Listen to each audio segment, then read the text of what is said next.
Boa noite. Você está acompanhando o programa Cidadão Tropical aqui pela rede CNT.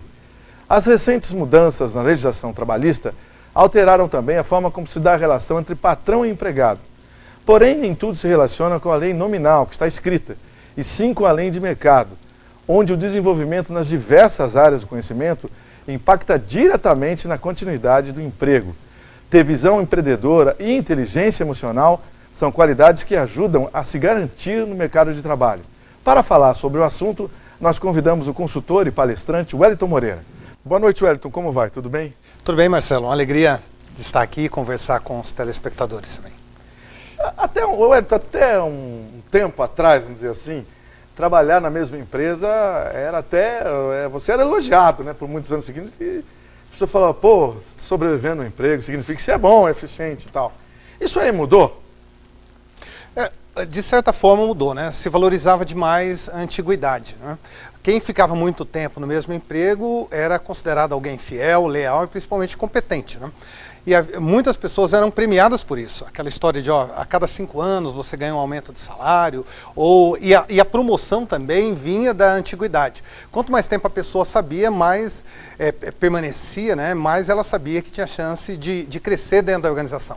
Tem até histórias que as pessoas lembram, né? Do fato de, olha, fulano de tal pulou a fila. Quer dizer, foi promovido antes de Beltrano, que tinha chegado antes, né? Só que agora a gente sabe que a realidade é bem diferente. As pessoas são promovidas com base na sua competência. E a permanência também tem que estar ligada a isso, a competência. Ele continua renovando a capacidade de entregar resultados, tem novos objetivos à frente, consegue visualizar novas coisas para se fazer e acredita que vale a pena estar continuando naquela organização, né? Então tem até um certo risco quem fica muito na empresa sem evoluir, está sob risco, vamos dizer assim. Quem fica pouquíssimo tempo e quem fica muito também, né? Porque dá para a gente dizer que quem fica menos de 1 ano e meio na empresa, ele passa pela empresa, mas a empresa não passa por ele. E também, agora, qual é um bom tempo, né? A partir de 2 anos, 2 anos e pouco, 2 a 5 anos numa empresa é um bom tempo. Dá para aprender muito na companhia e entregar para ela também. Agora, não é bom ficar mais do que 3 anos numa mesma posição. Eu posso ficar 20 anos numa mesma empresa, mas fazendo coisas diferentes. Quem consegue isso, seguramente, constrói uma trajetória rica dentro da companhia em que permanece, né? E quando a empresa é pequena, aí já é mais complicado, né? É aí que está a grande questão, né? Ele não tem muitas perspectivas de futuro, porque não tem muitas posições. Isso tem acontecido em várias companhias, porque antigamente as empresas eram muito verticalizadas. Você tinha vários níveis hierárquicos. Agora não tem. Então, mas continua tendo o quê? Novos tipos de trabalho a serem feitos. Então é importante, quando a pessoa quer permanecer na companhia, pensar, né? O que eu posso fazer de novo para continuar aqui? Porque só mudar também não responde, às vezes, aos anseios. Eu vejo gente, e recebo, às vezes, currículos de pessoas que têm 35 anos de idade e já passaram por 20 empresas, né? Essa pessoa ficou, em média, nem 1 ano em cada companhia. Então, ela pensa que isso daí é experiência, mas as empresas, como eu disse há pouco, não passaram por ela. Então, ela não acumulou experiência. O que ela acumulou, sim, é algo que, aos olhos do entrevistador, do recrutador, né, é um coçar de cabeça, né? Poxa, será que essa pessoa não tem algum problema? Ele já passou por tantos lugares, né? Ou seja, para esse, vamos dizer, para esse trabalhador, o profissional liberal aí, ele pode até achar que o meu currículo é bom, mas ele está entregando um currículo que pode causar um impacto negativo até, né? Tem situações que as pessoas entram em contato e perguntam, olha, Wellington, meu currículo tá bom, o que você acha? Eu vejo, às vezes, ele coloca lá, fiquei 6 meses em tal empresa. Experiências de 6 meses, geralmente, não são positivas se inserir no currículo, né? Difícil a pessoa, a não ser que seja um projeto, que ele já entrou para ficar 6 meses, conseguir ter início, meio e fim, daí tudo bem, mas se for o contrário, por exemplo, um cargo gerencial, entrou numa grande companhia, ficou 6 meses só, tem alguma coisa de errado que aconteceu, né? Então, fatalmente... às vezes é melhor nem citar. É verdade. Agora, falando do mercado de trabalho, hoje o mercado de trabalho exige, Wellington, mais conhecimentos do que 10 anos atrás? Muito mais, Marcelo. É interessante até que nós imaginávamos, por exemplo, em posições de liderança, 10 anos atrás, que no futuro, por volta aí de 2018, 2020, os líderes teriam que estudar muito menos, porque tudo podia ter sido estudado, ou boa parte disso já tinha sido estudado pelas pessoas, né, treinado. Mas a exigência tem aumentado. Por quê? Porque com tanta informação sendo disseminada por todos os lados, há uma expectativa muito maior do papel que cada pessoa exerce dentro das empresas, sejam eles líderes ou não. Então, o conhecimento antes ele tinha um prazo de validade muito maior, né? Você estudava alguma coisa, estava à frente, podia ficar 2, 3 anos tranquilo. Opa, eu estou na frente de todo mundo. Isso não acontece mais. Hoje, muitas vezes alguém tem 50 anos de idade, uma baita bagagem, e ele está para trás de alguém que tem 25 anos, porque essa pessoa de 25 anos tem o tipo de conhecimento que precisa nesse momento. E aquele que tem 50, às vezes não tem o conhecimento que é usado nesse momento pelas empresas, né?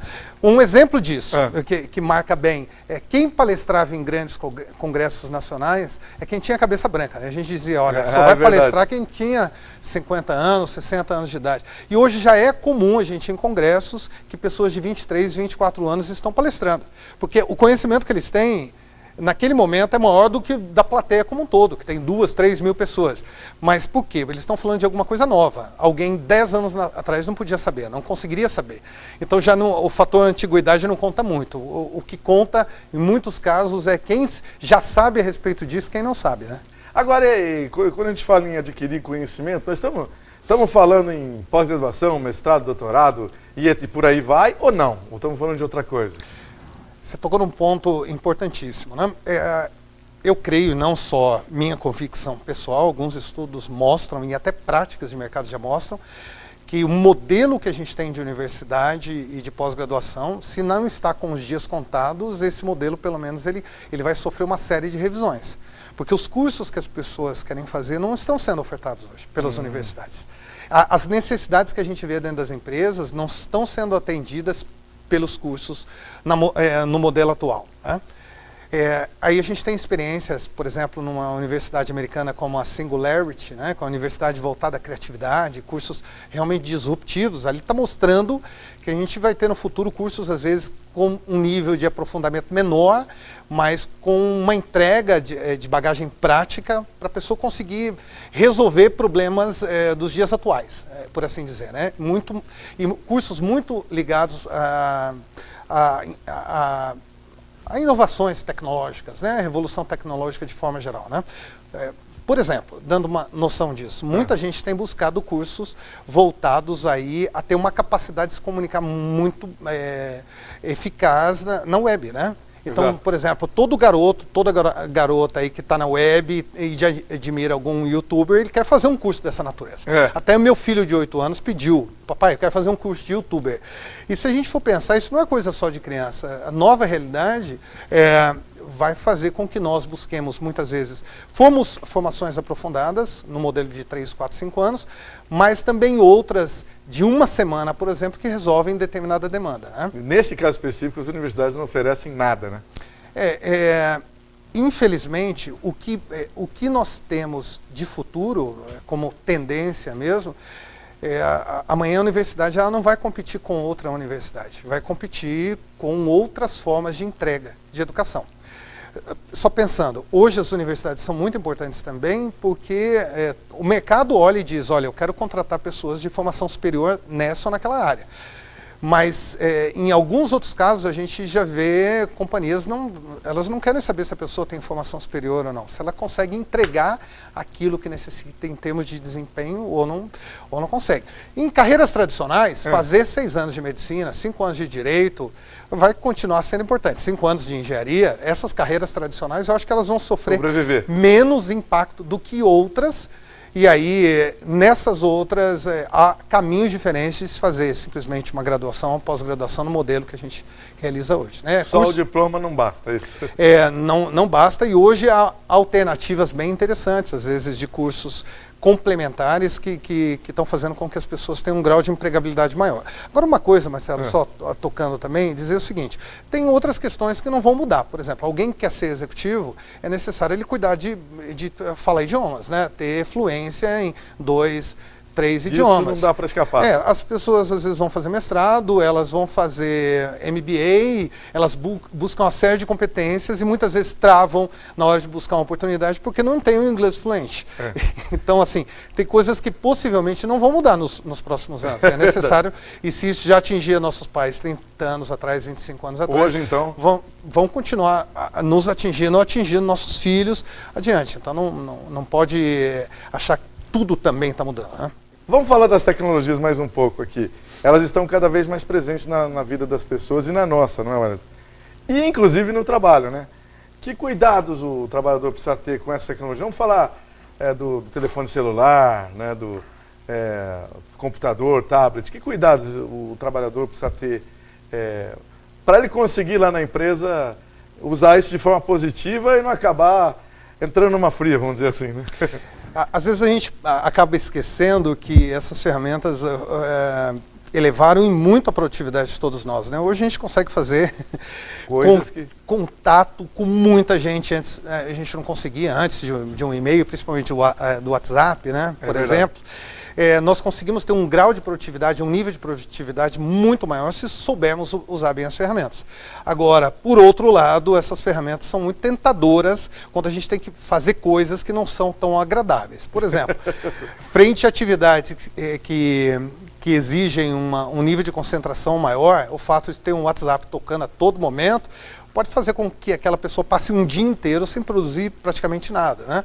Porque é muito tentador deixar de lado aquelas coisas que exigem um alto nível de concentração e se voltar, né, àqueles pequenos espaços ali, vamos dizer, de desestressantes, que muitas vezes uma mensagem no WhatsApp, um e-mail ou atender uma ligação de um colega nos oferece, né?